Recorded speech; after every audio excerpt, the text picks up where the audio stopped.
এদের কপালে দুর্গতি ছাড়া আর কিছুই নেই। আর কিছু কিছু ভিসা টিসা পাবে না, ফকিন্নির পুত, ওগুলা দেশে থাইকা হার্ট অ্যাটাক করে মারা যাবে। তবে এটা ঠিক, আপা যেদিন ঢুকবে না সেদিন বাংলাদেশের কোনো হসপিটালে আইসিইউ খালি পাওয়া যাবে না, ওরা ভাড়া হয়ে যাবে সব আগেই, কারণ অ্যাটাক করে করে ঢুকে যাবে সব। যে কিভাবে ঢুকলো এই চিন্তাতেই, মানে ভূত দেখার মতো অবস্থা হবে এদের। না, অলরেডি আমরা কিন্তু আজকে সকালবেলা একটা ভূত দেখেছি, যে জাতিসংঘের একটা কনফারেন্সে আমাদের সেনা প্রধান ওয়াকারুজ্জামান সে নাহিদের মতো ফুলে গেছে, খেয়াল করছেন? এনসিপির নাহিদের মতো কিন্তু গোপাল ভাঁড় হয়ে গেছে। হ্যাঁ, এবং ওর চেহারায় স্পষ্ট যে আল্লাহ তাআলা, হ্যাঁ ওর নাম তো আলনামা ওয়াকারুজ্জামান ফরিদপুরি, মেবি হইতে পারে। কিন্তু একটা জিনিস খেয়াল করছেন, ওর উপরে যে আল্লাহর লানত, এটা ওর চেহারায় কিন্তু স্পষ্ট দৃশ্যমান। তুমি এদের সবার চেহারা, এটা শুধুমাত্র আসলে এটা কি জানো, একটা কথা বলি যে ওই কথা আছে যে আল্লাহর ঘরে দেরি হয় কিন্তু অন্ধকার না। হুম। এটা তো হিন্দিতে বলো ওরা যে খুদা কা ঘর পে কিন্তু অন্ধকার না, আস্তে আস্তে। চাইলে তো আল্লাহ নূহ নবীর এই যে বন্যা হয়েছিল, নূহ নবী যে নৌকাতে উঠছিল, সেইটা চাইলে আরো 50 বছর 100 বছর আগেও করতে পারতো না, কিন্তু করে নাই, নির্দিষ্ট একটা সময়ে করছে, তার পাকে মারছে। তো এদের অবস্থা, এরা যেটা করছে এটা আওয়ামী লীগকে ক্ষমতা থেকে সরাইছে, এটা কোনো বড় বিষয় না, এটা কোনো বড় বিষয় ছিল না, হইতো না এটা। কারণ আওয়ামী লীগ ক্ষমতায় আসছে, আওয়ামী লীগকে ক্ষমতা থেকে তো যাইতে হবে, চিরজীবন তারা আওয়ামী লীগ ক্ষমতায় থাকবে না, যাইতে হবে, এটা নর্মাল ছিল। এরা যে কাজটা করছে সেটা হচ্ছে এক, ক্ষমতা থেকে যাওয়ার পরে আগে পরে তারা অনিষ্ট করছে সারা দেশে, হত্যা, খুন, ধর্ষণ, রাজধানী সব এরা করছে।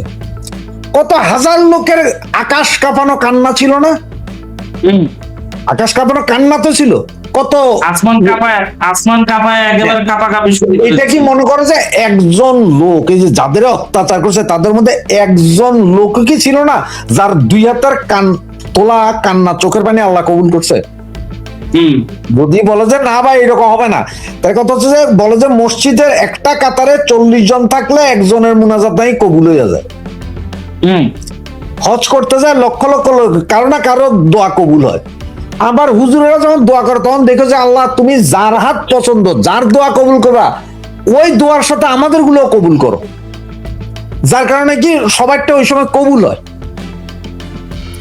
সৌদি আরবে হজ করতে গেছে, 2-3 বার হজে গেছে মানুষ, উমরায় গেছে, হাজার হাজার ভিডিও আছে, ওইখানে যায় কাবা শরীফ ধরে কান্তাছে পোলাপাইন, দেখো তার নেত্রীরা আবার দেশে ফিরাও, অত্যাচার থেকে বাঁচাও। সবই তো আল্লাহর তৈরি করা, হিন্দু বৌদ্ধ মুসলিম কিনা সব আল্লাহর তৈরি না, কারো না কারো দোয়া কবুল হইছে। কবুল হওয়ার পরে তুমি সেই পাপ তুমি রাখবা কেমনে? পাপ তো তোমারও দিতে হবে, পাপ তোমারও দিতে হবে না, কারণ সেই পাপের প্রায়শ্চিত্ত এরা করবে। হয়তো দেখবে যে একদিন হয়তো দেখবে যে কেউ একটা যাইতেছে রিক্সায় করে, পিছের থেকে ট্রাকের ব্রেক ফেলে এর গায়ের উপর দিচ্ছে এরা দেবো। কেউ হয়তো দেখবে যে ডিব্বা মইরা গেছে গা, কেউ হচ্ছে যে ট্রেনে উঠতে যায় পয়রা মরে গেছে। আবার বছর দেড়েক আগে তো কতগুলো মাইয়া কতগুলো মরলো না গলায় ফাঁসি দিয়ে দিয়া, সব তো বুঝছো না, অশান্তিতে, পারিবারিক অশান্তি হোক আর জাহান্নাম। তোমরা যে ভাই বিচার আল্লাহ মরার পরে কবরে করবে, আমি কি বলি জানি, আল্লাহ বিচার মরার পরে কবরে করবে কি না করবে সেটা হচ্ছে বিশাল বিষয়। আমি যেটা বিশ্বাস করি সেটা হচ্ছে আল্লাহ বলছে যে রোজ হাসরে কিয়ামতের দিন আমাদের চুলচেরা বিশ্লেষণ হবে, মানে প্রতিটা অপরাধের বিশ্লেষণ হবে। তাই বলি কি আমি পাপী সমস্ত কিছু কইরা আমি কবরে যায় শান্তিতে ঘুমায় থাকবো যে হাসরের ময়দানে তুললে আমার বিচার করতে? না, বিচার কিন্তু প্রতিনিয়ত চলে। দেখো হঠাৎ দেখবা যে তুমি খুব ফুরফুরে রাতে ঘুমাইছো খুব সুন্দর করে, সকালবেলা তুমি ঘুম থেকে উঠছো, দাঁত ব্রাশ করতেছো, মোবাইল দেখছো, দাঁত হঠাৎ দেখা যাচ্ছে তোমার মাথাটা শূন্য, মানে তোমার পৃথিবীর কোনো কিছু আর ভালো লাগতেছে না, মানে অন্য রকম একটা ফালপিটেশন শুরু হয়। এটাও কিন্তু বিচার, এটাও শাস্তি। অসুস্থ হইলে বলো যে অসুস্থতা খোদার নিয়ামত, আমার হিসাবে কি জানো, আসলে অসুস্থতা খোদার নিয়ামত। কারণ কি জানো, আমরা যে শয়তান, আমরা মনুষ্য প্রজাতি এত হারামি, আমরা সারাদিনে একবার আল্লাহর নাম নিতে কষ্ট হয়ে যায় আমাকে। আর অসুখ হওয়ার পরে আল্লাহ মাফ কর, আল্লাহ আর পারি না, আল্লাহ রে বাঁচা রে, আল্লাহ রে আমি গেলাম রে। ওই যে আল্লাহটা কি, ওই পাপ মোচন করে, কিছু না কিছু পাপ আমাদের মোচন করে। কারণ এই যে এতগুলা লোকের এত কষ্ট দিলা, এত কিছু করলা, শাস্তি কিন্তু তোমার হবে। আল্লাহ নিজে, এই যে হুজুরদের জিজ্ঞেস, আল্লাহ নিজে নাকি বলছে যে কারো ইয়ে করো না, মানে গোপনীয়তা ওপেন করো না, ওইটা নাকি খোদা সহ্য করে। হ্যাঁ, গোপনীয়তার কথা যেহেতু আসলো, একটা প্রশ্ন নিতেই চাই, গোপন প্রশ্ন এটা। নেত্রী যাওয়ার মতো পরিবেশ কি তৈরি হয়েছে? আন্তর্জাতিক ভাবে কোনো ব্যবস্থা কি হয়েছে? যদিও এটা পার্টি সিক্রেসি, এটা তো পাবলিকলি বলা ঠিক হবে না। না না না, এইটা আমাদের যেই ভাই বলে, আমার যেই ভাই বলে, তার কাছে আমি 2 হাত জোর করে ক্ষমা চাইতেছি পরবর্তী কথাগুলো শোনার জন্য। আমি ক্ষমা চাই নিচ্ছি আগে, যে যেই ভাই বলে, আমার মতে এই ভাইয়ের ঠ্যাং দুইটারে উল্টা গাছের লগে লটকে 3 দিন মারা উচিত, 3 দিন পিটানো উচিত, দুপুরবেলা বেলা বিস্কিট আর চা খাওয়ার, রং চা, আর কিছু না। কেন? তুমি হ্যাঁ, এই যে তুমি একটা ভালো ভুল করলো। হ্যাঁ, আমাকে তোমাকে বিশ্বাস রাখতে হবে যে আমরা জনগণের শক্তিতে ফিরি, আমরা বিদেশি মদতে কখনো ফিরি না, সেনাবাহিনীর কাঁধে ভর দিয়ে ফিরি না। আমাদের দল আওয়ামী লীগ জনগণের দল, এটা জনগণের শক্তি। বিদেশি শক্তি আমাদের কি করবে? কালকে যখন আমরা রাস্তায় ঘুরে দাঁড়াবো, পরশুদিন বিদেশিরা এসে আপনারাই রাইট, আপনাদের দ্বারাই সম্ভব। কারণ আমাদেরই করতে হবে, বিদেশি শক্তি সহযোগিতা করবে, স্বীকৃতি দিবে মাত্র, এই ধর। হ্যাঁ ভাই, বিদেশিরা দেখেন আওয়ামী লীগ আছে, এই জন্য এখনো বিদেশিরা কথা বলে। ইনক্লুসিভ ইলেকশনের কথা কিন্তু ইউরোপীয় ইউনিয়ন থেকে সবাই বলছিল। যদি ভয় না পাইতো এই বিদেশিরা, জনগণের শক্তিরা যদি ভয় না পাইতো, বহুত কিছু করে ফেলতো ওরা। এতদিনে পারলো না কেন? ইরানের বিরুদ্ধে সারা পৃথিবী, মাগার ইরানের জনগণ এক, যার কারণে কিছু করতে পারে না। 22 বছর আফগানিস্তানের ইঞ্চি ইঞ্চি জমিতে কার্পেট বম্বিং করছে আমেরিকা, তার আগে রাশিয়া ইনভেনশন করছে, কিন্তু পারে নাই। তালেবানি শক্তি এক, ওখানে জনগণ চাইছে যে তোরা কেউ থাকতে পারবি না, বিদেশ থাকবে না আমরা। চায়নাতে পারে না কেন? কিউবা আমেরিকার পেটের ভিতরে দূর একটা দেশ, কিচ্ছু করতে পারতেছে না। ওটার কাছে ভালো করে 303 রাইফেলও নাই। বাংলাদেশের যে অস্ত্র সে অস্ত্র কিউবাতে নাই, তারপরে পারে না কেন? এটা হচ্ছে জনগণের শক্তি। এই জন্য ভাই আমি কমেন্টসটার পরে আমি বলছি, আমি এই জন্য বলছি আগে মাপ চেয়ে নিতেছি কথাগুলা মনে কষ্ট না নেওয়ার জন্য, যা ক্ষমা প্রার্থনা করছি। এই কথা জীবনে বলবো না। আমরা পাবলিক শক্তিতে আসবো, পাবলিকের শক্তি নিয়ে আমরা আবার দেশ। আজকে এই যে ঢাকা শহরে বা সারা বাংলাদেশে মিছিল হইতেছে, তুই না মনে কর সব আওয়ামী লীগ, সব ছাত্রলীগ না। 50% যদি আমাদের দলীয় নেতা কর্মী থাকে, বাকি 50% আম জনতা, আম জনতা যারা এই জালেমের অত্যাচারে অতিষ্ঠ। ওরা বলে ফ্যাসিস্ট। আরে তুমি ফ্যাসিস্ট, মূল ফ্যাসিস্ট ছিল যে কে? ডাক্তার ইউনূস হচ্ছে ফ্যাসিস্ট। আরে ফ্যাসিস্টের পাহারাদার হচ্ছে যে তারেক জিয়া, ফ্যাসিবাদ। ফ্যাসিস্ট যদি তুমি ইয়েরে বলো, ইনুচ্চারে বলো, তাহলে ফ্যাসিবাদী শাসন পড়ছে এখন। এই মুহূর্তে চলতেছে অরিজিনাল ফ্যাসিবাদী শাসন। একটা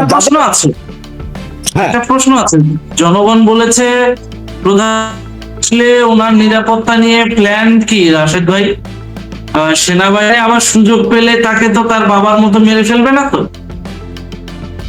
কি বলবেন? আপনার কথাটা ঠিকই আছে। এখন 1900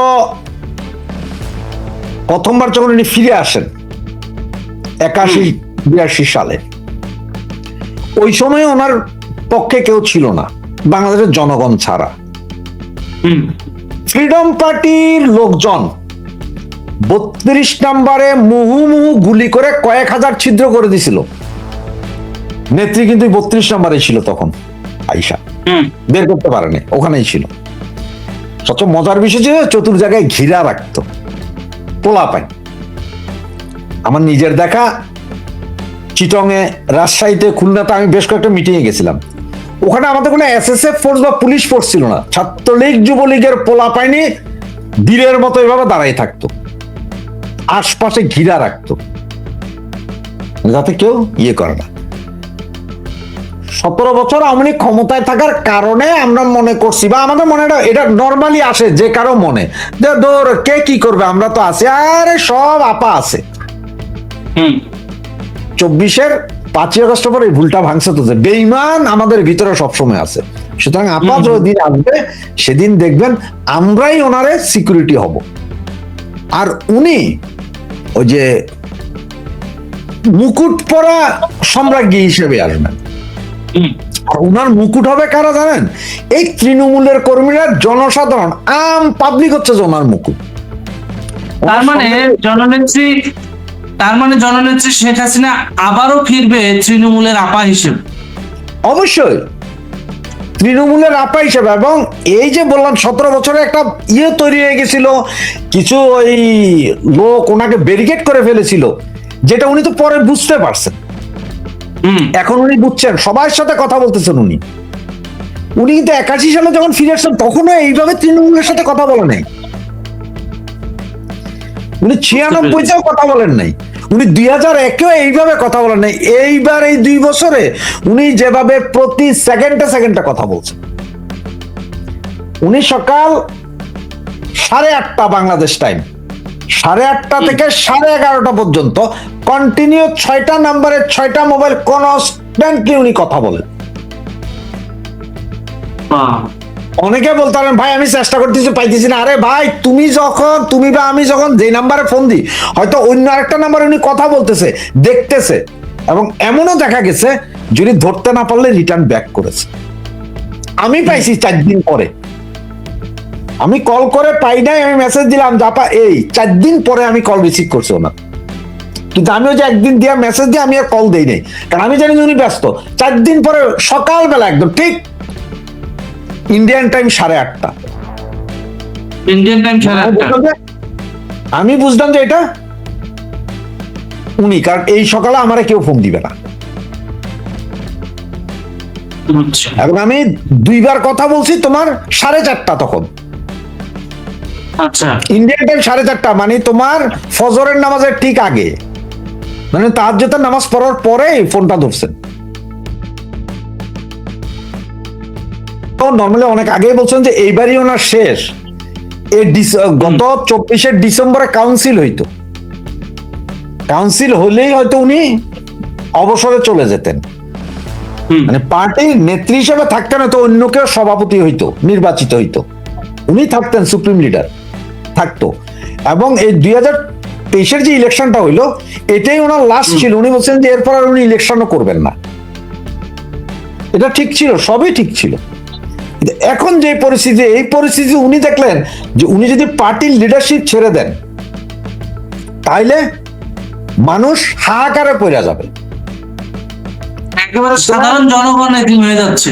হ্যাঁ, এবং সাধারণ জনগণ চায় যে উনি থাকুক, এবং সাধারণ জনগণ, আমি তুমি আমাদের মতো যারা আছে তারা চায় যে উনি যতদিন জীবিত আছেন ততদিনই থাকবে লিডার। বুঝতে পেরেছি, উনি জীবিত থাকা, উনি যতক্ষণ শ্বাস আছে ততক্ষণ উনি লিডার থাকবেন, এটা পাবলিক চায়। আর এইটা পাবলিকের এই চাহিদাটা ওনার কাছে অলরেডি 2 বছরে পৌঁছে গেছে। কারণ কোন ছেলে আর এখন অমুক ভাই তমুক ভাই সহমত ভাইয়ের পক্ষে নাই, সবাই কাজে নেত্রী আপনি ছাড়া আর কেউ নাই আমগো।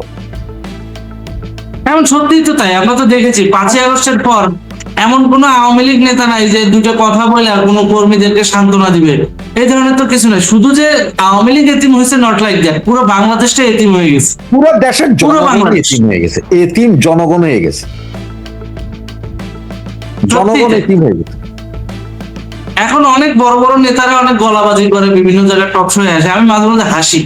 5ই আগস্টের পর এরা লঙ্গি তুলে যে পালানটা পালাইছিল, ফোন দিয়েও পাওয়া যায় নাই, হোয়াটসঅ্যাপেও পাওয়া যায় নাই, তারা এখন ফটর ফটর করে, তারা এখন জাজমেন্টাল হয় আমাদের কর্মকাণ্ড নিয়ে, আমাদের অথেন্টিসিটি নিয়ে।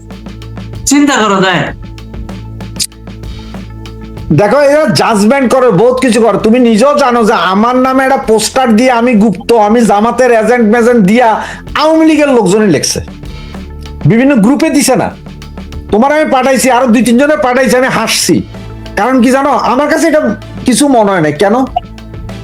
কেন? কারণ হচ্ছে আমার মাথায়, আমার সিস্টেমে তো একটা জিনিস বসায় রাখছি আমি, যে বাইরে আমি মন্ত্রী হব না, আমি এমপি হব না। মন্ত্রী এমপি কিছু হবে না, আমি রাজনৈতিক নেতাও হবো না যে তোমার আমার লগে একটা কম্পিটিশন হবে যে আমি অমুক পদ চাই তমুক, আমি তো হমই না। আপনার হওয়ার দরকারই বা কি? আপনি আমার যে গুপ্ত কো আর সুপ্ত কো, আমার কি? আমি তো আগেও বিদেশ ছিলাম, এখনো বিদেশ, আমি তো পলাইয়া আসিনি।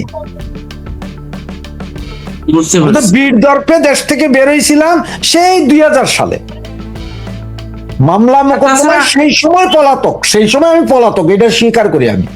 এরপর তো আমি আর পলাতক না। আমরা এটা জানতে চাই, কেন পলাতক হয়েছিলেন ওই সময়টা? ওই সময় ছিল যে বিএনপি ক্ষমতায় আসছিল 2001-এ। আচ্ছা, আসার পরে ওই এরা একটা আইন করলো না, জননিরাপত্তা নাকি একটা আইন করলো, হ্যাঁ হ্যাঁ, র্যাব নামাইলো, এবং তখন লিস্টেড মানে আওয়ামী লীগ যারা করতো ছাত্র জায়গায় তাদের মারা হবে, জননিরাপত্তা ও সন্ত্রাস দমন আইন মনে আছে? সন্ত্রাস দমন আইন। হ্যাঁ, তো ওই সময় তোমার নির্বিচারে আমার এলাকাতে তখন পর্যন্ত আমার নামে 2টা মামলার ছাড়া আর কিছুই ছিল না। একটা ছিল তোমার 1992 সালের দাড়িপাল্লা ভাঙা মামলা, দাড়িপাল্লার প্রতীক জামাতের, এই মামলাটা ছিল। ওটাতে আমার সাথে খালি আমি না, আমার সাথে আরো কিছু ছেলে ছিল, বিএনপি করা ছেলে পেলেও ছিল। আমাদের এলাকাটার মধ্যে বিএনপি আওয়ামী লীগ একসাথে, কিন্তু 90-এর আন্দোলন পরে এটা কিন্তু 96 পর্যন্ত চলছে মোটামুটি, ওই যে ইলেকশন আগ পর্যন্ত এইটা ছিল। তো 91 সালে তো আমরা যেহেতু বিএনপি দিচ্ছে মাইটদের ভাঙচুর চলে, সুতরাং আমরা বাইরে গেলাম গা। 96-তে আওয়ামী লীগ আসলো, কিন্তু আমাদের এই মামলা উঠে না, এত বড় নেতাদের উঠে, তোমার আমার উঠবে কেন? এগুলা ছিল। এছাড়াও এখন যেহেতু আমাদের একটা ইনফ্লুয়েন্স আছে যে কোনো জায়গায়, একটা নির্বাচনে সে ইনফ্লুয়েন্স আছে, তখন বয়সও কম না, কত রকম শয়তানি আছে না, বান্দরামি আছে না, এগুলো আছে। এখন তো ধরবে, ধরবে ধরবে, অশান্তি, পুলিশ যায়, যায়, তার চেয়ে বাবা ভাগো। তো চলে আসছি, এরপরে দেশে আছি, এই বিদেশে আছি, এখানে সবকিছু হয়েছে, ওইসব মামলা চলে গেছে, নাই আমরা গেছি আসি, মাঝে মধ্যে যাই আসি এখনো এরকম। তা আমাদের নেতাগিরি করার ইচ্ছা নেই, নাহলে সাথে এই 26 বছর তো ইউরোপেরও কোনো একটা সদস্যপদ নিতে পারতাম, আওয়ামী লীগের, যুবলীগের, তাও নেই। সবচেয়ে মজার বিষয় কি, এইখানে ইউরোপে এত বছর আমরা যদি যে আওয়ামী লীগের নেতাদের নাম আমি তাও কইতে পারবো না, কারণ দরকারই পড়ে নাই। আমি তো আমার মতো আছি। হ্যাঁ, ফেসবুক শুরু হয়েছে 2007-এ, তখনও বুঝতাম না। তখন আমরা ওই যে ফেসবুকে আফ্রিকান, আরবিয়ান এদের লগে ফ্রেন্ডশিপ করতাম না, এদের ভাষা কি কয় এরা আমরা বুঝি না, আমিও বুঝতাম না। দেখতাম এরা ছবি দেয়, আমরাও ছবি দিতাম। দেখতাম এরা নাচে, আমরাও মাঝে মধ্যে 2-3 জন মিলা মুনাজাত করতাম, এটির ভিডিও দিতাম, বুঝা কামে। তখনকার সময় ওইটাই ডিজিটালাইজেশন। হ্যাঁ, ওইটা বুঝতাম না। বাংলাদেশের পোলাপাইন তোমরা তো জানতাই না আসলে কি ফেসবুক। বাংলাদেশের ফেসবুক তো আসছে 14-র পর থেকে আস্তে আস্তে বুঝতেছে। হ্যাঁ, 11-12 পরের থেকে আস্তে আস্তে আস্তে আস্তে আসা শুরু হয়েছে। না, তখন খুব রেয়ার 2-1 ওনারা যাও লেখতো, কেউ করতো না। আমার যে আইডিটা এসএ সাব্বির যে আইডিটা, এটা 2012 শেষের দিকে খোলা, আমার মনে আছে। না না, তোমার ওইটা বলতে তুমি 2012 শেষের দিকে খুলে, আসলে তুমি কি বুঝছিলা ফেসবুক? এই ফেসবুক বুঝতে তোমার আরো লাগে গেছে কতদিন? আরো 1 বছর গেছে। হ্যাঁ, 1-2 বছর লেগে গেছে। ঠিক আছে না? আমরা ওই বললাম যে ওই সিস্টেমটা 2007 সালে আমরা বুঝি না, আমাদের লাগছে 9 সাল পর্যন্ত। আমার এখনকার যে আইডিটা সেটা 2009 সালে খোলা হয়, এর আগে আরো 20টা আইডি ছিল আমার। ও 2 দিন পরে পাসওয়ার্ড ভুলে যেতাম, কারণ বুঝতাম না তো কোথায় কি করতে হবে না করতে হবে, এটা জানতাম আমি। পাসওয়ার্ড ভুলে যেতাম, আবার দিতাম। ও ফেসবুক তখন আমরা ওই যে বান্ধবীদের সাথে কথা কইতাম, বিদেশি বান্ধবী, বুঝতে পারছি, সেদের সাথে কথা কইতাম। ইয়াহু মেসেঞ্জার চালাইতাম 2007-এ। হ্যাঁ, তো তার আগে তো স্কাইপিতে কথা বলতাম, ইয়াহু মেসেঞ্জারে কথা বলতাম, তারপর আরো অনেকগুলো অ্যাপ ছিল ওগুলাতে। এই যে ফেসবুক, এখন যে ফেসবুক দেখি আমরা, বন্ধু বান্ধব আছে এই সেই, তো যার কারণে ফেসবুকেও লেখালেখি ধরো 12, 13, 14 দিকে আস্তে আস্তে লেখা শুরু করলাম। 14 পর থেকে মোটামুটি লিখতাম। আমাদের কাম আওয়ামী লীগের জন্য দূর। এখন যেটা করতেছি এটা তো আওয়ামী লীগের জন্য আমরা বোনাস, আমরা তো বোনাস করতেছি। এখন কোনো চাওয়া পাওয়া নাই, কোনো দেনা পাওনাও নাই, চাওয়া পাওয়াও নাই। আওয়ামী লীগ কালকে ক্ষমতা আসে, পরশু দিন থেকে আমাদের চেহারাই দেখবা না, কাম্মান কি আবার। সুতরাং যে গুপ্ত বলেন, সুপ্ত বলেন, চুপ্ত বলেন, ভাই আল্লাহর রাস্তা আপনারা আপনাদেরটা করুন, বিচার করবে পাবলিক। বুঝতে পেরেছি। তার মানে রাজনৈতিক নতুন সমীকরণে এখন শেখ হাসিনা ফিরছে, এটাই হচ্ছে মুখ্য বিষয়, তাই তো? এবং তিনি 100% গ্যারেন্টেড উনি ফিরছে। কবে কবে ফিরছে? আপনার প্রেডিকশন কি বলে? আমার প্রেডিকশন যেটা বলতেছে, আমার মনে হয় সেপ্টেম্বরে। সেপ্টেম্বর? আমার মনে হচ্ছে সেপ্টেম্বর, যদি এর ভিতরে অন্য কোনো জিওপলিটিক্সে অন্য কোনো নাড়াচাড়া না হয়, যদি কোনো নাড়াচাড়া তো হয়ে গেছে। না না, যদি কোনো গতকাল- অঘটন না ঘটে, নাড়াচাড়া গতকালকে বলতে- খেলা ঘুরে গেছে। না না না, এইটা খেলা না। আমি নাড়াচাড়া বলতে কি, যদি চায়না অ্যাটাক করে বসে তাইওয়ান, হুম। যদি ভারত পাকিস্তান লাগা জায়গা বড় যুদ্ধ, তাইলে এটা পিছিয়ে যাবে। কিন্তু পাকিস্তান তো এবার পূর্ব দিক থেকে ভারতকে অ্যাটাক করবে, সেক্ষেত্রে তো বাংলাদেশের সাথে ভারতের লাগবে। মানে এখন তো বাংলাদেশের মোড়কে পাকিস্তানই চলতেছে। হ্যাঁ, এইটার কারণে আমার মনে হয় গত 3 দিন আগে ভারত ঘোষণা দিছে যে ভারত এতদিন যেটা করে নাই, ভারত পাকিস্তান চায় না, এই 3 দেশের কেউই করে নাই এর আগে। এই গত 3 দিন আগে ভারত ঘোষণা দিছে যে আগে তো ওদের হচ্ছে পারমাণবিক ওয়ারহেড আইনা, আবার বোমার ভিতরে লাগাইয়া ফায়ার করতে করতে 5 দিন লাগতো সময়। হুম। যে শেখ হাসিনা পার্টির প্রেসিডেন্ট থাকবেন, কিন্তু উনি ক্ষমতায় আসবেন কিনা সেটা কিন্তু এখানে পরিষ্কার না। উনি বলছেন উনি ক্ষমতা চান না, উনি ক্ষমতা চান না, কিন্তু পার্টির এই দুর্দিনে নেতা নেত্রীদের এই সময়ে তাদেরকে ফেলে উনি কোথাও যাবেন না। এই সংগঠনকে মুক্তিযুদ্ধের চেতনায় নতুন নেতৃত্বের হাতে দিয়ে তিনি যান। ক্ষমতায় আসবেন কিনা উনি এটা পরিষ্কার করেননি, উনি ক্ষমতা যেতে চান কিনা এটা পরিষ্কার করেননি, ক্ষমতা যাওয়ার কথা উনি চিন্তা করছেন না। কিন্তু দেশকে মুক্তিযুদ্ধের চেতনায় ফেরত আনা, সেটা কিন্তু ক্ষমতার কথা বলে। সো এখানে এই দুটা পয়েন্ট যদি আপনি জানেন। আরেকটা পয়েন্ট হলো যেটা যে রিফাইন্ড আওয়ামী লীগ, যে যারা রিফাইন্ড আওয়ামী লীগের কথা, এরকম কথাগুলো আসছে যে আওয়ামী লীগের যে এই যে কি বলে, উনি বলছেন প্রাকৃতিক শুদ্ধকরণ চলছে। তার মানে উনি পার্টির লিডারশিপের মধ্যে প্রাকৃতিক শুদ্ধকরণ প্রক্রিয়া চলছে। সেটা কি বুঝাতে চাইছেন সেটা হয়তো উনি আরো ব্যাখ্যা করবেন পরে, কিন্তু যেটা বুঝাতে চেয়েছেন যে যারা পার্টিকে ছেড়ে যায় নাই, পার্টিকে নিয়েই তারা বেঁচে আছে, তারাই আওয়ামী লীগের ভবিষ্যৎ।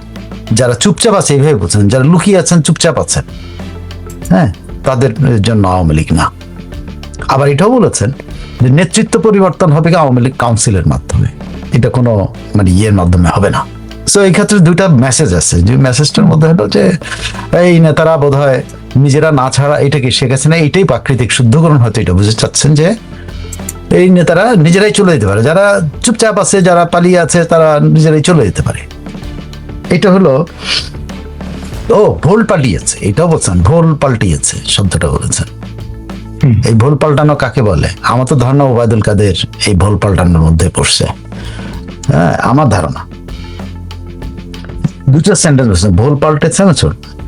তো তিনি বলছেন আমি ক্ষমতা চাই না, তার মানে উনি ক্ষমতা নিয়ে কিন্তু এখন পর্যন্ত করেন, কিন্তু তিনি বলছেন জনগণের প্রতি যে দায়িত্ব আছে সেই দায়িত্ব পালন করছে। সেই দায়িত্বটা কি? আগামী দিনের বাংলাদেশকে মুক্তিযুদ্ধের পক্ষের চেতনায় ফেরত আনা, বাংলাদেশের উন্নয়নের সিঁড়িতে ফেরত আনা। এটা তার এবার যদি আসেন, আমি মূল পয়েন্টটা আপনাকে বললাম যে যারা শেখ হাসিনা বিহীন আওয়ামী লীগের স্বপ্ন দেখতেছিল, তারা তাদের দুঃস্বপ্নে পরিণত হচ্ছে। যারা যারা ভোল পাল্টিয়ে বা যারা চুপ মেরে থেকে মনে করছেন তাদের নেতৃত্ব থাকবে, তাদের স্বপ্ন কিন্তু দুঃস্বপ্নে পরিণত হচ্ছে। আরেকটা ইয়ের যে মুক্তিযুদ্ধ চেতনা বিরোধী বাংলাদেশের যে কর্মকাণ্ড, যে যারা এগুলা করছে তাদের জন্য দুঃস্বপ্ন। তিনটা মেসেজ, তিনটা গোষ্ঠীর জন্য দুঃস্বপ্ন আসতেছে, সেটা শাসক গোষ্ঠী হোক আর শাসক গোষ্ঠীর বাইরে থাকুক। মুক্তিযুদ্ধের চেতনা বিরোধী যারা আছে তাদের জন্য উনি দুঃস্বপ্নে পরিণত হবেন, এটা ওনার আকাঙ্ক্ষা। এবং যারা ভুল পাল্টাইছে দলের ভিতরে, তারা চুপ করেছে, তাদের জন্য উনি দুঃস্বপ্নে পরিণত হয়েছেন। এবং তিনি পার্টি প্রেসিডেন্সি ছাড়ছেন না, তিনি পার্টি প্রেসিডেন্ট ততদিন থাকবেন যতদিন পর্যন্ত তার দল তরুণ নেতৃত্বে মুক্তিযুদ্ধের চেতনার নেতৃত্ব প্রতিষ্ঠিত না হবে। তিনটা। এবার যদি আপনি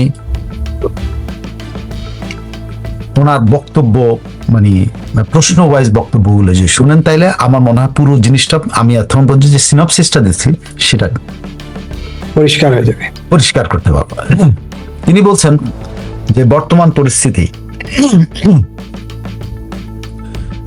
তিনি স্বীকার করছেন যে তার ছেলে সজীব ওয়াজেদ জয় যে শেখ হাসিনা রিটায়ারমেন্টে যাওয়ার চিন্তা ভাবনা করছেন, তিনি কিন্তু এটা অস্বীকার করেন। তিনি বলছেন যে আমার ছেলে জয় আমার অনেক দিনের আকাঙ্ক্ষার কথা বলেছে, কিন্তু দেশের এই মুহূর্তে, দেশের এই সময়টা এবং আমার নেতাকর্মীদের এই দুঃসময়ে আমি সরে যেতে পারি না। কোর্ট একদম এইভাবে কোর্ট করছেন, কোর্ট বলেন বর্তমান পরিস্থিতিতে নিজের দেশের মানুষের পাশে থাকার সিদ্ধান্ত নিয়েছেন তিনি। কোর্ট, আমার বাবা বঙ্গবন্ধু শেখ মুজিবুর রহমান আমাকে মানুষের দুঃসময় তাদের পাশে থাকা শিক্ষা দিয়েছেন। 1981-তে আমি যখন সব হারিয়ে দেশে ফিরেছিলাম, তখন আওয়ামী লীগ কর্মীরা ছিল আমার পরিবার। আজ সেই নেতা কর্মীরা নির্যাতিত, আমার দেশের জনগণের জীবন আজ বিপর্যস্ত, আমি কিভাবে তাদের ছেড়ে বিশ্রামে যাই? আমি কি উত্তরটা দেখলাম যে উনি যে বিষয়টা বলছেন যে তিনি তার এই দলের এই অবস্থাতে, তার নেতা কর্মীদের এই অবস্থাতে, দেশের এই অবস্থাতে তিনি বিশ্রামে যান কি করে? এই প্রশ্নটা আসে কেন? তখন তার প্রশ্ন করা হয় যে আপনি দিল্লি আসার পরে আপনার পুত্র সজীব ওয়াজেদ জয় জানিয়েছিল আপনি রাজনীতি থেকে অবসর নিতে চান, আপনি কি এখন সেই সিদ্ধান্ত অনড় আছেন? সেক্ষেত্রে দল ও দেশের নেতৃত্ব আপনি কার বা কাদের হাতে ছেড়ে দিতে চান? এই প্রশ্নটা ছিল। এই প্রশ্নের উত্তরে কিন্তু ওইখানে সামান্য বলছে। আর তারপর উনি জয়ের প্রসঙ্গে বলছেন, কোর্ট, জয়ের বক্তব্য আমার দীর্ঘদিনের ব্যক্তিগত অনুভূতির সঙ্গে সম্পর্কিত। মানুষ সারা জীবন একই দায়িত্বে থাকে না। আমি বহুবার বলেছি নতুন নেতৃত্ব আসুক, তরুণরা দায়িত্ব নিক। আওয়ামী লীগ বিগত 2 কাউন্সিল আমি নতুন নেতৃত্বের কথা বলেছি, ব্যক্তিগতভাবে আমার আর কিছু চাওয়ার নেই। তো ওনাকে বলা হচ্ছে যে আপনার এই ভাবনার বদলটা কেন আপনি ভাবনাটা বদলাইলেন? তখন বলছে কোর্ট, আজ বাংলাদেশের পরিস্থিতি স্বাভাবিক নয়, গণতন্ত্র আক্রান্ত, আওয়ামী লীগের কার্যক্রম বন্ধ করার আইন করা হয়েছে। আমার নেতাকর্মীরা কারাগারে, অনেকে ঘর ছাড়া, সংখ্যালঘুরা আতঙ্কে রয়েছে, নিরীহ শিশুরা টিকার অভাবে মারা যাচ্ছে, ধর্ষণ ও নির্যাতনের শিকার হচ্ছে, মুক্তিযুদ্ধের ইতিহাস বিকৃত হচ্ছে, রাষ্ট্রকে 1971-এর পর থেকে সরিয়ে নেওয়ার চেষ্টা চলছে। এমন একটা সময় আমি কিভাবে বলি আমি বিশ্রামে যাব? আমি ক্ষমতা চাই না, কিন্তু জনগণের প্রতি আমার দায়িত্ব অস্বীকার করতে পারি না। বুঝতে পারছেন জিনিসটা উনি কিভাবে বলছেন? আমি ক্ষমতা চাই না, কিন্তু জনগণের প্রতি আমার দায়িত্ব অস্বীকার করতে পারি না। তার বক্তব্য আরো ইলাবোরেট করেছেন এইভাবে, কোচ, বাংলাদেশের জনগণের নিরাপত্তা, তাদের উন্নত জীবনমান এবং অর্থনৈতিক মুক্তি ও গণতন্ত্র ও আইনের শাসন, সকলের মানবাধিকার এবং আওয়ামী লীগের তরুণ প্রজন্মের নেতৃত্ব নির্বাচনের মাধ্যমে মুক্তিযুদ্ধের চেতনা ও আগামী দিনের সাফল্য নিশ্চিত করে তারপরে আমি অবসর নেব। আগামী দিনের সাফল্য নিশ্চিত করে, আপনি বুঝতে পারছেন এখানে যে উনি বলছেন আমি ক্ষমতায় যেতে চাই না, কিন্তু উনি কিন্তু এই কথা বলেন নাই যে আওয়ামী লীগকে ক্ষমতায় পৌঁছানোর জন্য যে পৌঁছানোর ব্যাপারে যে সাফল্য, সেটা কিন্তু উনি দেখে যেতে চান। ওই সাফল্যের পরে তিনি অবসর নেবেন। মানে শুধু নতুন নেতৃত্বের প্রতিষ্ঠার কথা যে প্রথম আমি বুঝানো, হয়তো প্রথমে এইটাই মনে হচ্ছে, কিন্তু না, তা না, পুরোটা তা না। নতুন নেতৃত্ব আওয়ামী লীগের প্রতিষ্ঠা করার পাশাপাশি আগামী দিনের সাফল্য নিশ্চিত করে উনি বসেন। আগামী দিনের সাফল্য মানে কি? আওয়ামী লীগকে ক্ষমতায় নেওয়া, এটাও পরিষ্কার। এখন তাহলে প্রশ্ন করছে, তাহলে পরবর্তী নেতৃত্ব সেক্ষেত্রে কার হাতে যাবে? ঠিক আছে, বলছে কোর্ট, নেতৃত্ব কার হাতে যাবে সেটা কোনো ব্যক্তিগত উত্তরাধিকার নয়, আওয়ামী লীগ কারো পারিবারিক সম্পত্তি নয়, একটি গণতান্ত্রিক দল। কাউন্সিলের মাধ্যমে কর্মীদের মতামতের ভিত্তিতে যোগ্যতা, ত্যাগ ও সাহস, আদর্শিক দৃঢ়তার ভিত্তিতে নেতৃত্ব নির্বাচিত হবে। সেটা কিন্তু উনি এই কথাটা কিন্তু আগেও বলেছেন, আগেও বলেছেন। আগেও বলেছেন। তারপরে তো ওনাকে প্রশ্ন করা হয়েছিল যে যে পরিবর্তিত যে পরিস্থিতি, এখনকার পরিস্থিতি, যে আওয়ামী লীগে যারা যে আপনি উনি তো নতুন নেতৃত্বের কথা বলতেছেন, তা আওয়ামী লীগের মধ্যে এখন যারা পদাধিকারী আছে এদেরকে সরিয়ে দিয়ে নতুনদের দায়িত্ব বন্টনের কথা উনি ভাবছেন কিনা, অনেকে তো এটা বলছে। এবং অসুস্থ এবং অশক্ত মানে দুর্বল প্রকৃতির নেতাদের সরিয়ে দিয়ে তরুণ নেতৃত্ব দিয়ে দলটা সংগঠিত করার কোনো পরিকল্পনা উনি বাস্তবায়নের পর্যায়ে আছেন কিনা, সেটা কেমন হইতে পারে এটাও জিজ্ঞেস করছে তাকে, যে সেই দলটা কেমন হতে পারে, সেই সাংগঠনিক শক্তিটা কেমন হতে পারে। তুমি বলছেন কোট, দলীয় পুনর্গঠন ও নেতৃত্বের পরিবর্তন একটা স্বাভাবিক অপরিহার্য প্রক্রিয়া। আমরা এই মুহূর্তে প্রাকৃতিক শুদ্ধকরণের মধ্য দিয়ে যাচ্ছি। মানে উনি যেটা বলছেন, এর আগে মনে আছে যে যিনি সরে যেতে চান সরে যেতে পারেন, যিনি নেতৃত্ব দিতে পারবেন না তিনি নেতৃত্ব থেকে সরে যান, যারা নেতৃত্ব দিতে পারে তারা নেতৃত্ব দেবে। এবং আওয়ামী লীগে, এবং উনি এই কথা বলছেন যে যেখানে নেতৃত্ব দেবে সেই নেতা, এটা মনে আছে আপনার? এর আগে একটা প্রথম থেকেই তিনি প্রথম থেকে সেই কথাটাই কিন্তু উনি এখানে আরেকটু ঘুরিয়ে বলেছেন। এরা যে প্রশ্নটা করছে যে আওয়ামী লীগের এখন যারা পদাধিকারী আছে তাদের দায়িত্ব বন্টন করবেন কিনা, অসুস্থ অশক্ত মানে দুর্বল প্রকৃতির যে নেতারা আছে তাদেরকে সরিয়ে তরুণদেরকে আনবেন কিনা, এবং সেটাকে আনলে কেমন হয়, তখন উনি এই কথা বলছে, দলটা প্রাকৃতিক শুদ্ধকরণের মধ্যে দিয়ে যাচ্ছে। মানে দলের লিডারশিপ কিন্তু নিজে তৈরি হচ্ছে, ভেতরে ভেতরে তৈরি হচ্ছে, এটাই কিন্তু উনি ইঙ্গিত করছেন, যেটা উনি অনেক আগে থেকে বলছেন যে আওয়ামী লীগের মানে নেতৃত্ব কিন্তু যে যেখানে আছে সেখানে, যে যেখানে নেতৃত্ব দিবে সেই নেতা। ওই প্রক্রিয়াটাকে উনি প্রাকৃতিক শুদ্ধকরণ বলছেন। কোট, যারা আদর্শের জন্য এই দলে ছিলেন তারা আজকে দুর্দিনে আরো দৃঢ়ভাবে দলের পাশে আছেন, আর যারা ব্যক্তিগত সুবিধা ক্ষমতার আশায় ছিলেন তারা ইতিমধ্যে ভুল পাল্টে ফেলেছেন বা চুপ করে গিয়েছেন। বুঝছেন, এই যে ভুল পাল্টানো এবং চুপ করে যাওয়ার কথা বলছেন, এবং এরা হলো ব্যক্তিগত সুবিধা নিয়েছে এবং ক্ষমতার আশায় ছিল এবং ক্ষমতার কাছাকাছি তারা ছিল। তার বক্তব্য যে এরা যেহেতু চুপ মেরে গেছে, এরা যেহেতু ভুল পাল্টাই ফেলছে, সো এটা দলটাকে দুর্বল করে নাই, বরং খাঁটি করেছে। ওই যে প্রাকৃতিক শুদ্ধকরণ যেটাকে বলছেন উনি, বরং খাঁটি করে, মানে এরা সরে গেছে বা এরা সরে যাচ্ছে, এরা চুপ মেরে গেছে, এতে আমাদের কিছুই আসে যায় না, আমাদের দল আরো খাঁটি হয়েছে, শক্ত হয়েছে। তার বক্তব্য এই ব্যাপারে তিনি ব্যাখ্যাটা এইভাবে দিচ্ছেন যে নেতৃত্ব কোনো অলংকার নয়, নেতৃত্ব একটা পবিত্র দায়িত্ব। যারা দায়িত্ব পালন করতে পারবেন না, যারা কর্মীদের পাশে দাঁড়াতে পারবেন না, যারা কঠিন সময় সংগঠনকে ধরে রাখতে পারবেন না, তাদের বিষয়ে দলীয় কাঠামোর মধ্যেই সিদ্ধান্ত নেওয়া হবে। Clear message. আপনি এখন এইখানে এসে উনি কিন্তু ব্যাখ্যা দিয়ে ক্লিয়ার মেসেজ দিয়েছে। তার বক্তব্য, যারা ব্যক্তিগত সুবিধা ও ক্ষমতার আশায় ছিলেন তারা ইতিমধ্যে ভুল পাল্টে ফেলেছেন বা চুপ করে গেছেন। এটা দলকে দুর্বল করে নাই, বরং খাঁটি করেছে। নেতৃত্ব কোনো অলংকার নয়, নেতৃত্ব একটা পবিত্র দায়িত্ব। যারা দায়িত্ব পালন করতে পারবেন না, যারা কর্মীদের পাশে দাঁড়াতে পারবেন না, যারা কঠিন সময় সংগঠনকে ধরে রাখতে পারবেন না, তাদের বিষয়ে দলীয় কাঠামোর মধ্যে সিদ্ধান্ত নেওয়া হবে। যদি আপনি না যান, ওই যে প্রাকৃতিক শুদ্ধকরণের কথা বলছে, এই প্রাকৃতিক শুদ্ধকরণের মাধ্যমে যদি এই সেক্রেটারি, জেনারেল সেক্রেটারি সহ যেসব এই ইয়েগুলো আছে, এই যে যেগুলো মাঝে মধ্যে দুর্গন্ধ ছড়ায়, এগুলো যদি এখনই যদি না সরে, তাদের ভিতরে কিন্তু দলীয়, এইখানে কিন্তু উনি ক্লিয়ার কাউন্সিলের মাধ্যমে বলছেন, কিন্তু আবার এখানে বলছেন যে দলীয় কাঠামোর মধ্যে সিদ্ধান্ত নেওয়া হবে। দলীয় কাঠামোর মধ্যে কিন্তু ওনার একেবারে এই কনস্টিটিউশনাল পাওয়ার আছে, উনি কিন্তু যে কাউকে অফ করে দিতে পারেন, যে কাউকে অ্যাক্টিং দায়িত্বে আনতে পারেন, সেটা তাকে পরবর্তী কাউন্সিলে পাশ করায় নিতে হয়। এটা হলো আওয়ামী লীগের কনস্টিটিউশন। আওয়ামী লীগের কনস্টিটিউশনের প্রেসিডেন্ট অনেক সিদ্ধান্ত নিতে পারবেন, কিন্তু সেই সিদ্ধান্ত তাকে পরবর্তী কাউন্সিলের সাথে, এই জন্য উনি বলছেন যে কাউন্সিলের মাধ্যমেই নেতৃত্ব নির্বাচিত হবে। মানে উনি হয়তো অ্যাডহক দিবেন, ঠিক আছে, উনি হয়তো কাউকে অ্যাডহক মানে সাময়িক দায়িত্ব দিবেন, সেটা পরবর্তীতে কাউন্সিলে, কারণ এইখানে উনি কঠোর কথাটা বলছেন। ওখানে বলছেন সম্মেলনের মাধ্যমে পরিবর্তন হবে, সেটা তো আশা জাগাইতে পারে যেসব অথর্বরা আছে, সে অথর্বদের জন্য আশা যাবে, কিন্তু অথর্বদের জন্য এবং যারা দলের জন্য দলকে দুর্বল করেছে তাদের জন্য কিন্তু এখানে কঠিন কথাটা আছে যে এই নেতৃত্বটা কোনো অলংকার না, যে এটা পবিত্র দায়িত্ব। এবং যারা সংগঠনকে ধরে রাখতে পারবে না, তিনটা ইয়া দিচ্ছেন, যারা কঠিন সময়ে সংগঠনকে ধরে রাখতে পারবে না তাদের বিষয়ে দলীয় কাঠামোর মধ্যে সিদ্ধান্ত হবে, যারা দায়িত্ব পালন করতে পারবেন না তাদের বিষয়ে দলীয় কাঠামোর মধ্যে সিদ্ধান্ত হবে, যারা কর্মীদের পাশে দাঁড়াতে পারবেন না তাদের বিষয়েও দলীয় কাঠামোর মধ্যে সিদ্ধান্ত হবে। তাহলে আগেরটা হলো কাউন্সিল আর এটা হলো দলীয় কাঠামোর মধ্যে হবে। দলীয় কাঠামোর মধ্যে উনি যেসব সিদ্ধান্ত নেবেন সেগুলো ওনাকে কাউন্সিলে যায় পাশ করাইতে হবে। তিনি কিন্তু প্রক্রিয়ার মধ্যেই আছেন।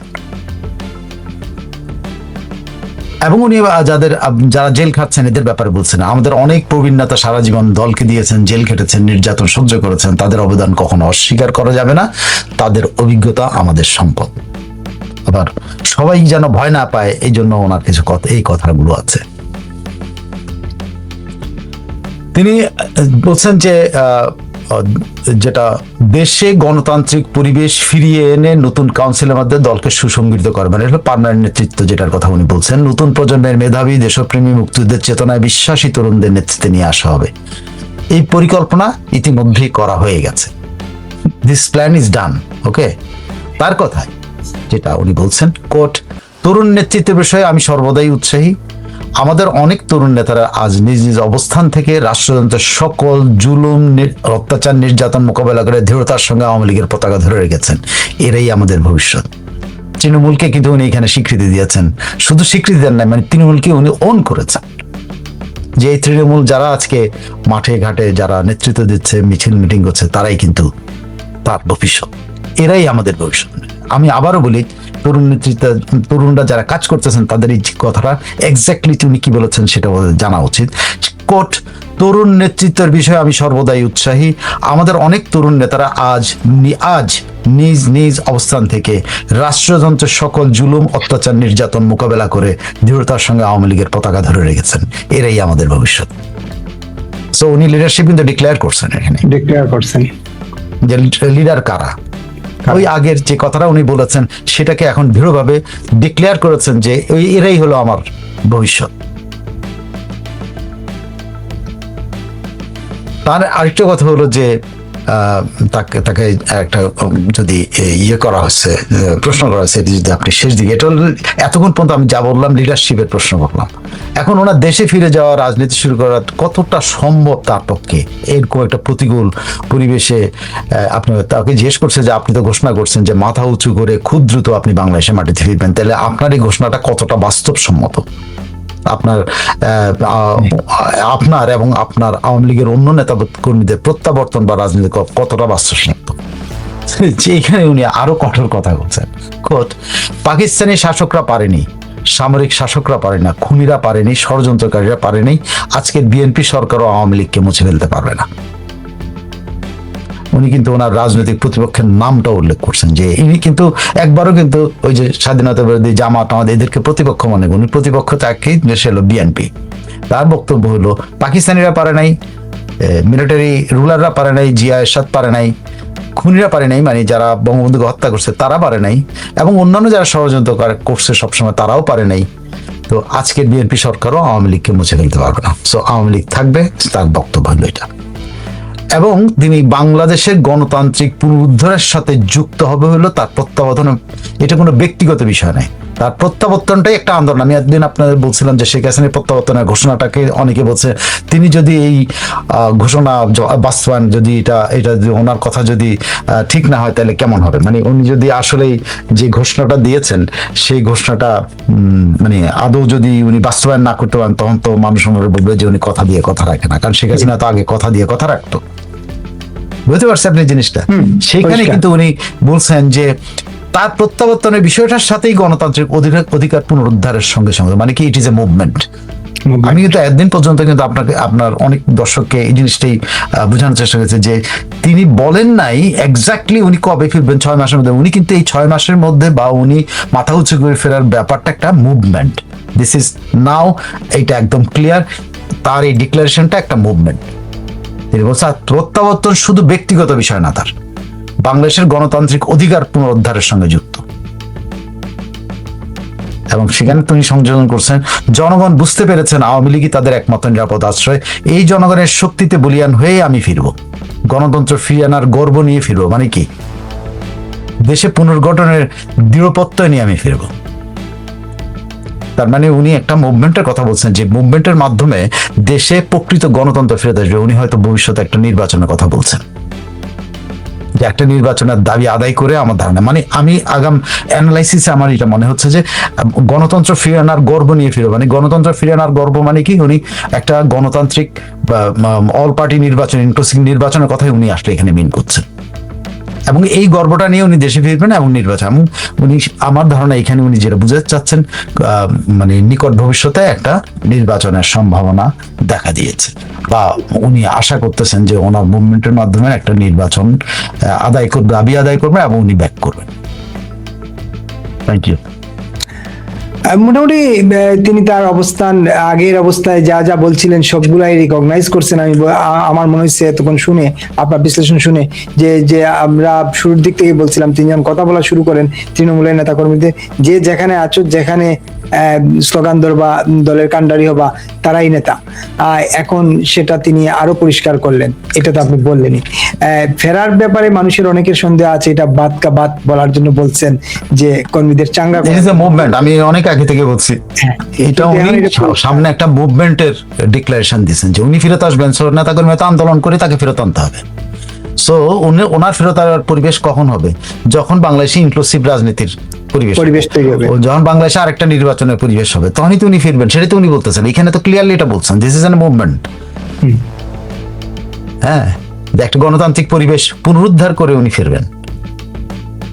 মানে তার বিরুদ্ধে যে মামলা মোকদ্দমা, এই প্রসঙ্গে তো এই অংশ এটাকে উনি ক্যারি করে নাই তো, এই নিয়ে কোনো, আমি নেক্সট যে বাকিটুকু যেটা ধরেন প্রচার হবে, সে বাকিটুকু প্রচার হওয়ার পর আমরা বুঝতে পারবো যে ওখানে উনি আরো কিছু বলেছেন কিনা, নিশ্চয়ই বলেছেন।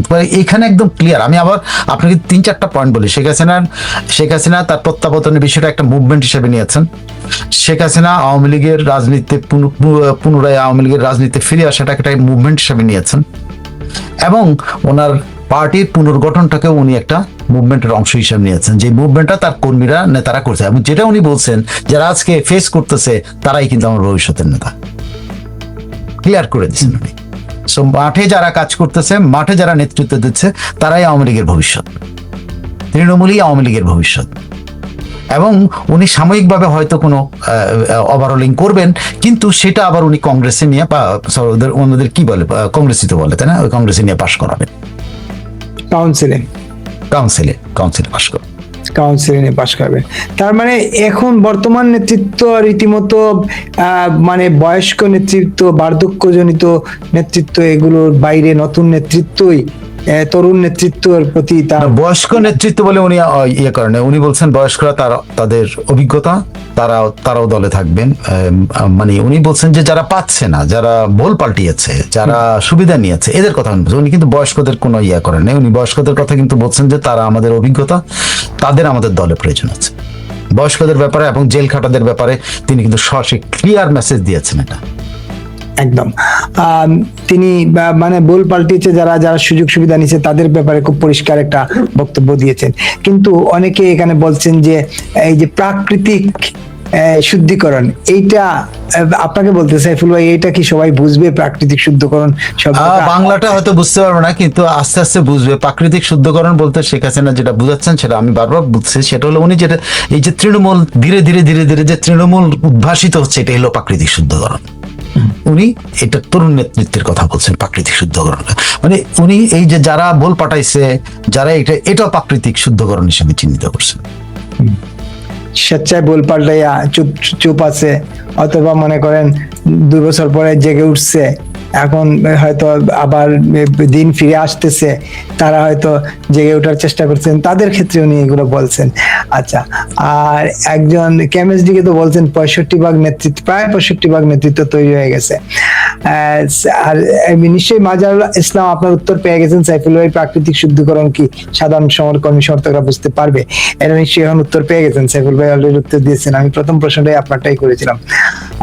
তারপরে নেত্রী আসবে রুদিবার সাধ্য কারণে শেখ হাসিনাকে আবারও জেনারেশন আনফেটার্ড শর্তহীন ভালোবাসে, জেনারেশন আনফেটার্ড শর্তহীন ভালোবাসে। আচ্ছা, আর একজন জানতে চেয়েছেন সাইফুল ভাই, শেখ হাসিনা কি দলের সাধারণ সম্পাদক হিসেবে শেখ ফজলুল সেলিমকে ইয়ে করছেন কিনা, ফজলুল করিম সেলিমকে কোন দায়িত্ব দিতে যাচ্ছেন কিনা সাধারণ সম্পাদক খুবই।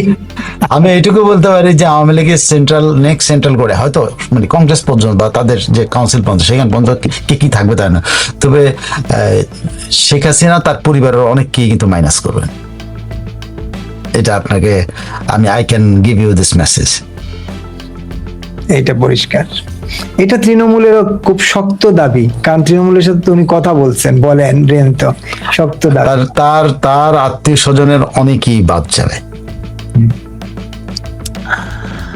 আর একজন লিখছেন যে সাইফুল ভাই হ্যাপি, লিখছেন সাইফুল ভাই দেশের অবস্থা বাংলাদেশ কি আছে, বা যদি থেকেও থাকে তবে মাননীয় প্রধানমন্ত্রী শেখ হাসিনা আসা পর্যন্ত থাকবে কি, থাকলে যা থাকবে তা বসবাসের যোগ্য থাকবে কি?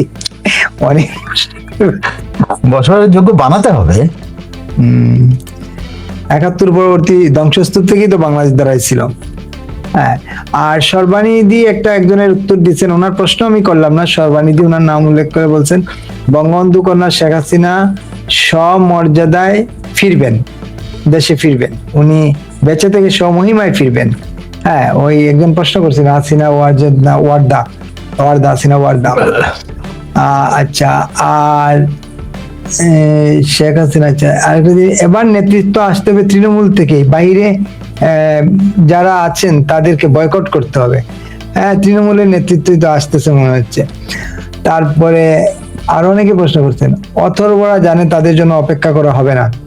আচ্ছা, আর শেখ হাসিনা মানে আওয়ামী লীগ মানে শেখ হাসিনা, এটা নাজমা আক্তার লিখছেন। জামালউদ্দিন লিখছেন যে দেশপ্রেমিক নেতৃত্বকে দেশান্তরী হতে হয় দেশদ্রোহীদের দ্বারা, এই ইতিহাস আমাদের ললাটে লেখা। 3 মাসের ক্ষমতায় 25 টাকা তেলের দাম প্রতি লিটারে বাড়িয়েছে, গরিবের রান্নার গ্যাসের ছোট বোতল বাড়িয়েছে 800 টাকা। কি যে অবস্থা, আগামী মাসে তেলের দাম আরো 5 টাকা বাড়বে আমার ধারণা, কি প্রতি মাসে 5 টাকা 10 টাকা বাড়বে আমার ধারণা। তরুণী করে দেশ শেষ হয়ে যাবে, বুঝলাম না এটা কি লিখছেন মিজানুর রহমান। তারপরে শেখ হাসিনাই শেষ কথা, দলের তৃণমূল সমর্থক তার দিকে তাকিয়ে আছে, ওনার দিক নির্দেশনায় দল নতুন নেতৃত্বে সামনে এগিয়ে যাবে, তাদের সেবা করবে, মহান আল্লাহ যেন ওনাকে সুস্থ নিরাপদ রাখেন, আমিন সুম্মা আমিন। বীরাঙ্গনা লিখছেন। অনেকে কমেন্ট লিখছেন, যে কমেন্ট গুলো পড়ি আমরা আর অন্য প্রসঙ্গে যাবো আগে।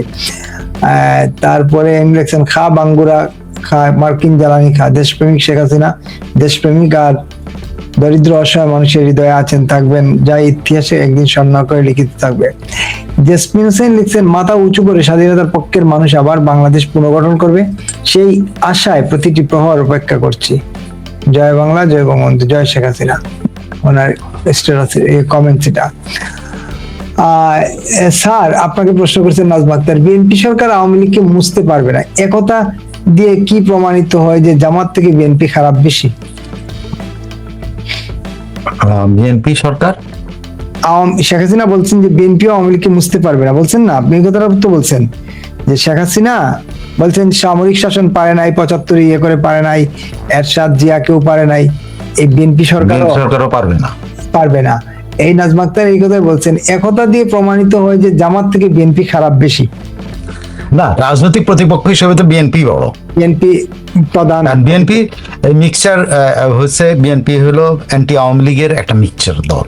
এই সেখানে স্বাধীনতা বিরোধী আছে, চীনাপন্থী আছে, অমুকপন্থী আছে, তমুকপন্থী, সব মিলাই কিন্তু বিএনপি একটা অ্যান্টি আওয়ামী লীগের একটা দল। আর জামাত হলো অ্যান্টি বাংলাদেশ একটা দল। ঠিক আছে, তো শেখ হাসিনা তো তার রাজনৈতিক প্রতিপক্ষ তো বিএনপিকেই মনে করে, অ্যান্টি বাংলাদেশ ওটা তো বাংলাদেশের নগণ্য। এরপরে যখন যদি বাংলাদেশে স্বাধীনতার পক্ষের শক্তি আসে, এইসব শক্তি কোথায় নিজেরা লুকায় যাবে, এবার হারাবে, এবার এরা পাত্তাড়ি গোটা ভাগবে। শেখ হাসিনা সরাসরি লাইভে আসলে জুলাই জঙ্গিদের কি অবস্থা হবে? আসবেন হয়তো উনি সরাসরি লাইভে, দেখা যাক কি হয়। শেখ হাসিনা আছে, বাংলাদেশ আছে, শেখ হাসিনা আছে, মুক্তিযুদ্ধ আছে। আরিয়ান আহমেদ। আর আরেকজন লিখছেন, মানি স্বাধীনতার আওয়াজ, মুক্তির নাম, ইতিহাসের নায়ক শেখ মুজিব। আচ্ছা, আর দেখি আওয়ামী লীগ জানে প্রাকৃতিক বলতে কি বুঝায়, কেমিস্ট্রি কেউ লিখছেন। তৃণমূলের সাধারণ নেতাকর্মী অনেক সময় তো কঠিন শব্দ বুঝতে সমস্যা হবে, এই জন্য একজন প্রশ্ন করছিলেন। সোমা শামীমা লিখছেন, অভিজ্ঞতা, দর্শন, রাজনৈতিক কৌশল কি তা বঙ্গবন্ধু কন্যাকে দেখলেই বোঝা যায়। শেখ হাসিনা একটা প্রতিষ্ঠানের নাম। আচ্ছা, 100% সঠিক। প্রাকৃতিক শুদ্ধকরণ বলতে সময়ের দাবিকে বোঝাতে চেয়েছেন। মোহাম্মদ শহীদুল ইসলাম বলছেন, শহীদুল লিখছেন সময়ের দাবিকে বুঝে দিচ্ছেন। মারিয়া ওবায়দ লিখছেন তবে কোনোভাবেই যেন আর জামাত ঢুকতে না পারে, সুযোগ সন্ধানীরা ভিড়তে না পারে। এটা তো আওয়ামী লীগের নেতা কর্মীরা নিশ্চিত করবেন, কারণ তৃণমূলের তো যারা থাকবেন তারাই নিশ্চিত করবেন। আচ্ছা, রূপপুর পারমাণবিক বিদ্যুৎ কেন্দ্র নিয়ে কি ধোঁয়াশা তৈরি হয়েছে তা তো জানি না, স্বপ্নটা একটু দেখতে হবে, খোঁজ নিতে হবে। আচ্ছা, সালমান রফি লিখছেন, সাইফুল ভাই আজ আমি এক বয়স্ক মানুষের কাছে শুনলাম দেশের অবস্থা নাকি 71 সালের চেয়েও খারাপ, তার বয়স হবে 80 বছর। সালমান রফি বললেন নাকি। আর প্রশ্ন আছে নি সাইফুল ভাই, দেখেন প্রশ্ন আছে নি, কমেন্ট সব। আমি প্রশ্নগুলো যে দু একটা ছিল এগুলো তো নিয়ে নিছি। কেমিস্ট্রি আপনার সাথে একমত, যারা আওয়ামী লীগের ত্যাগী নেতা বা একনিষ্ঠ সমর্থক তারা সকলেই শেখ হাসিনার এ সকল সাংকেতিক নির্দেশনার অর্থ বুঝেন। বাংলাদেশ বিরোধীরা কল্পনাই করতে পারে না তাদের জন্য কি অপেক্ষা করছে। আচ্ছা, বঙ্গবন্ধুর পরে একমাত্র